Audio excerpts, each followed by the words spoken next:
Hi ನಮಸ್ತೆ. ಆಹಾರ ಬುತ್ತಿಗೆ ಸ್ವಾಗತ. ಇವತ್ತು ನಾನು ಬೇಡಿಗೆ ಮೆಣಸಿಕಾಯಿಂದ ನಾನು ಒಂದು ಲಿಂಬೆಹಣ್ಣು ಒಂದು ಹಿಡಿ ಬೇಡಿಗೆ ಮೆಣಸಿಕಾಯಿ ಇದ್ದರೆ ಸಾಕು. ಒಂದು ಸಿಂಪಲಾಗಿ ನಾವು ಚಟ್ನಿ ಮಾಡೋಣ. ಈ ಚಟ್ನಿ ದೋಸೆಗೆ ಹಾಕ್ಕೋಬೋದು, ಅನ್ನಕ್ಕೆ ಹಾಕ್ಕೋಬೋದು, ಅಕ್ಕಿ ರೊಟ್ಟಿ, ದೋಸೆ, ಇಡ್ಲಿ ಎಲ್ಲದರ ಜೊತೆಗೂ ತಿನ್ನೋಕ್ಕೆ ತುಂಬ ಚೆನ್ನಾಗಿರುತ್ತೆ. ಇದು ಜೋಳದ ರೊಟ್ಟಿಗೆ, ಉತ್ತರ ಕರ್ನಾಟಕ ಕಡೆ ಜೋಳದ ರೊಟ್ಟಿ ತುಂಬ ಫೇಮಸ್ ಇದು. ಅದಕ್ಕಾಗಿ ನಾನು ಇವತ್ತು ಬೇಡಿಗೆ ಮೆಣಸಿಕಾಯಿ ತುಂಬ 4 ಸಾಮಾನಿಂದ ನಾವು ಈ ಚಟ್ನಿನ ಮಾಡ್ಕೋಬೋದು. ಇದು ಹೇಗೆ ಮಾಡೋದಂತ ನಾನು ನೋಡ್ಕೊಂಬರೋಣ ಬನ್ನಿ. ಒಂದು ಚಿಕ್ಕ ಜಾರ್ ತೊಗೋಬೇಕು. ತೊಗೊಂಡ್ಬಿಟ್ಟು ಇವಾಗ ನಾವು ಇದನ್ನು ರುಬ್ಬಕ್ಕೆ ಹಾಕೋಣ. ಚೆನ್ನಾಗಿ ಸ್ವಲ್ಪ ತೊಟ್ಟೆ ನೀರು ಹಾಕಿಬಿಟ್ಟು ನಾವು ಇದನ್ನು ಚೆನ್ನಾಗಿ ರುಬ್ಕೊಂಡು ಪೇಸ್ಟ್ ಮಾಡಿಕೊಂಡು ಬರೋಣ. ಒಂದು ರೌಂಡು ಇದನ್ನು ಫಸ್ಟು ನಾನು ಹಾಕ್ಕೊಂಬರ್ತೀನಿ. ಆಮೇಲೆ ಇದಕ್ಕೆ ಏನೇನು ಹಾಕೋದಂತ ನಾನು ನಿಮಗೆ ತೋರಿಸ್ತೀನಿ. ನೋಡಿ, ನಾವು ಇವಾಗ ಈ ಥರ ನಾನು ಪೌಡ್ರ್ ಮಾಡ್ಕೊಂಬಂದಿದ್ದೀನಿ. ಇದಕ್ಕೆ ಹಾಕೋದು ಏನೇನಂದ್ರೆ ನೋಡಿ, ಒಂದು ಹಿಡಿಯಷ್ಟು ಬೆಳ್ಳುಳ್ಳಿ ತೊಗೊಳ್ಳಿ, 1 ಸ್ಪೂನಷ್ಟು ಜೀರಿಗೆ ತೊಗೊಳ್ಳಿ, ಈ ಲಿಂಬೆಹಣ್ಣು ಏನು ತೊಗೊಂಡಿದ್ದೀವೋ 2 ಭಾಗ ಮಾಡ್ಕೊಳ್ಳೋಣ, ರುಚಿಗೆ ತಕ್ಕಷ್ಟು ಉಪ್ಪು. ಇವಾಗ ನಾನು ಜೀರಿಗೆ ಹಾಕ್ತಾಯಿದ್ದೀನಿ. ನೋಡಿ, ಇಷ್ಟು ಬೆಳ್ಳುಳ್ಳಿ ನಾನು ಹಾಕ್ತಾಯಿದ್ದೀನಿ, ಉಪ್ಪು ಹಾಕ್ತಾಯಿದ್ದೀನಿ. ಇವಾಗ ಲಿಂಬೆಹಣ್ಣು, ಇದರ ಲಿಂಬೆಹಣ್ಣು ಹಿಂಡ್ಕೊಂಡ್ಬಿಟ್ಟು ನಾವು ನೀಟಾಗಿ ಇದನ್ನು ಪೇಸ್ಟ್ ಮಾಡ್ಕೊಂಬರೋಣ. ಸ್ವಲ್ಪ ಒಂದು ಅರ್ಧ ಗ್ಲಾಸಷ್ಟು ನೀರು ಹಾಕೋಣ, ಯಾಕಂದ್ರೆ ಚೆನ್ನಾಗಿ ನುಣ್ಣಗಾಗಬೇಕಿದು.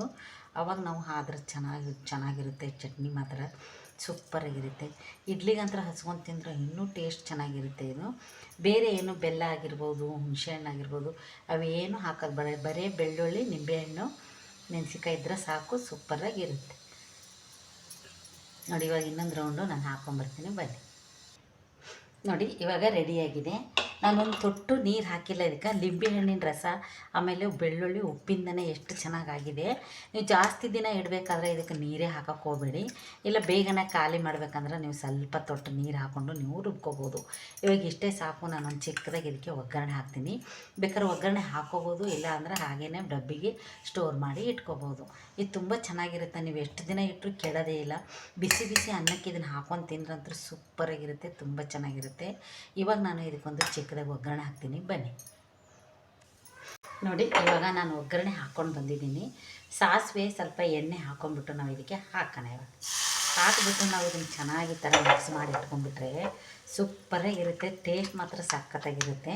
ನೀವು ಬೇಕನ್ಸಿದ್ರೆ ಸ್ವಲ್ಪ ಬೆಲ್ಲ ಹಾಕ್ಕೋಬೋದು, ಸ್ವಲ್ಪ ನೀರು ಹಾಕಿ ರುಬ್ಬೋದು, ಅಷ್ಟು ಚೆನ್ನಾಗಾಗುತ್ತೆ. ಇದು ಸ್ವಲ್ಪ ಜಾಸ್ತಿ ದಿನ ಇಡೋದಂತೇಳಿ ನಾನು ನೀರು ಹಾಕಿದೆ, ಇದನ್ನು ರುಬ್ಬಿದ್ದೀನಿ. ಈ ಥರ ಎಣ್ಣೆಯಲ್ಲಿ ಈ ಥರ ಮಿಕ್ಸ್ ಮಾಡ್ಕೊಂಡು ನೀವು 15 ದಿವಸ ತಿಂಗಳುಗಟ್ಲೆನೂ ನೀವು ಫ್ರಿಜ್ಜಲ್ಲಾದರೂ ಇಟ್ಕೋಬೋದು, ಹೊರಗಡೆ ಆದರೂ ಇಡ್ಬೋದು. ನಿಮ್ಗೆ ಹೇಗೆ ಬರುತ್ತೆ ಹಾಗೆ ಇಟ್ಕೋಬೋದು, ಏನೂ ಕೆಡಲ್ಲ. ಇದು ತುಂಬ ಚೆನ್ನಾಗಿರುತ್ತೆ. ಇದು ಅಕ್ಕಿ ರೊಟ್ಟಿಗೆ, ಆಮೇಲೆ ಜೋಳದ ರೊಟ್ಟಿಗೆ, ದೋಸೆಗೆ, ಇಡ್ಲಿಗೆ ತುಂಬ ಚೆನ್ನಾಗಿರುತ್ತೆ. ಅದು ಟೇಸ್ಟ್ ಮಾತ್ರ ಸಖತ್ತಾಗಿರುತ್ತೆ. ಜಾಸ್ತಿ ಏನು ಐಟಮ್ಸ್ ಇಲ್ಲ, ಇದಕ್ಕೇನು ಮೆಣಸು ಹಾಕಿಲ್ಲ, ಬೆಲ್ಲ ಹಾಕಿಲ್ಲ, ಹುಣಸೆಹಣ್ಣು ಹಾಕಿಲ್ಲ, ಏನೂ ಇಲ್ಲ.